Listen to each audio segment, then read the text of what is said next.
Parsha's Korach begins with Korach and his famous rebellion. He collected 250 elders of the Jewish people, and they stood in front of Moshe, and they said, Moshe, why did you appoint Aaron, your brother, as the high priest? Ki kol ha'eda kulam kadoshim. The whole nation of Israel is holy. All Jews are holy. So why are you the leader, and why is your brother the high priest? And this was their claim. Hashem sent many miracles and punishments to Korach to prove that this was not Moshe making it up. This was all godly ordained and Hashem's will. First, the ground opened up under Korach and his family and swallowed them, proving that this is from Hashem and not Moshe choosing nepotism and choosing his brother for the task. Then a miracle happened that 250 elders who brought incense had a showdown with Aaron, and they each brought a sacrifice of incense into the Mishkan. The 250 people who brought the illegal incense, they were burnt up with a fire that came down from heaven and destroyed them and killed them.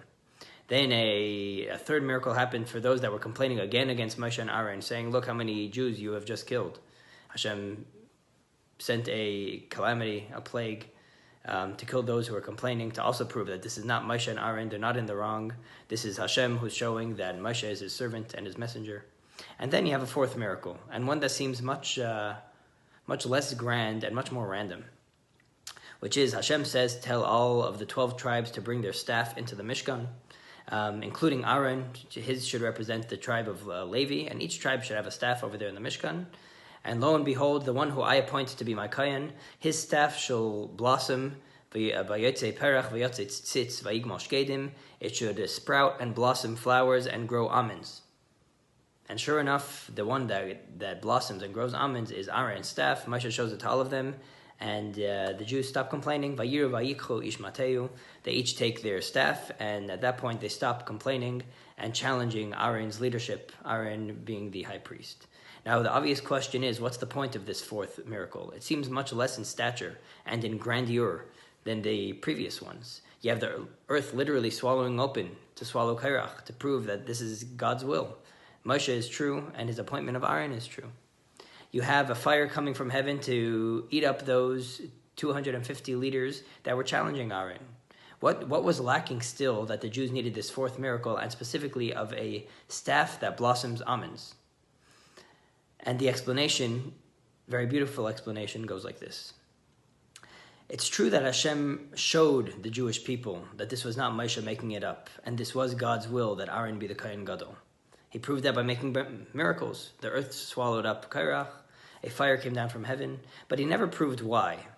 So he silenced the questioners. He said, yes, this is God's will, but why? Why is it that Aaron's the leader of the Jewish people, and why not them? That Hashem did not yet answer. So for this, he chose a miracle of taking the 12 staffs, bringing them into the Mishkan, and watching how the one who's appointed as a leader of Israel, his staff blossoms. What a staff is a dead stick, a dead piece of wood that seems disconnected from its tree and has lost all of its sap and all of its life. It's now just a dead stick that people could lean on. And what Hashem was showing is that Aaron's leadership is one that even what seems like a dead staff blossoms. Aaron is someone that doesn't think that there's a Jew that's too far away. There's no such thing as a dead Jew and a Jew that's disconnected.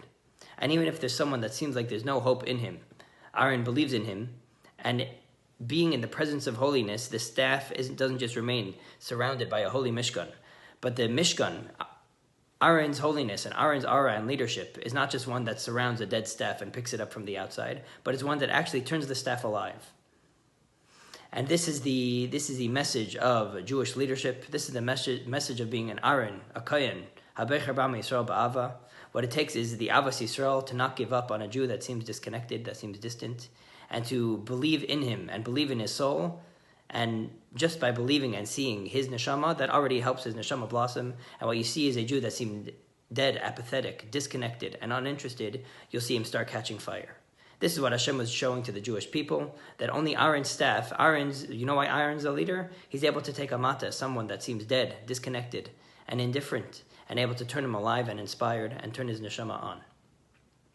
This was a explanation on the Parsha that the Rebbe gave actually to a group of counselors, a group of girl counselors who were graduating in the year Tafshin Mem Gimel, I believe 1983, before they were going to camp. And the Rebbe was saying this is obviously not just about Aaron HaKohen, this is not just about Aaron and his leadership, but it says, V'atem tiyu li mamlechas kohenim v'gai kadosh.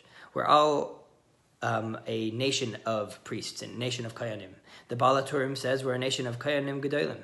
That's what Hashem was promising. That we're not just regular priests, but we're all high priests. We all have this concept of Aaron, and when we're even counselors in camp, teachers of students, parents of children, shluchim of the Rebbe, and there's no one that personified this more than the Rebbe, of believing in every Jew, no matter how small, insignificant, and distant he seemed. There's no such thing as a far Jew, the Rebbe said.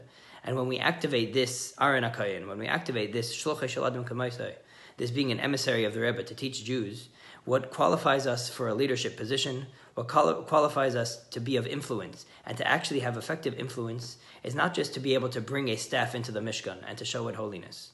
That does nothing to the staff. It comes into a camp, it comes into a school, a yeshiva, surrounded by holiness, surrounded by glam and wow, but then it walks out and it's just a staff.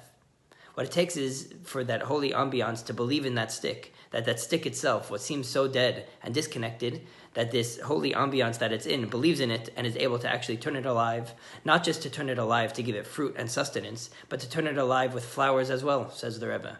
To make it not just be alive and a Jew that keeps Torah mitzvahs, but that keeps it in a beautiful way and in a happy way.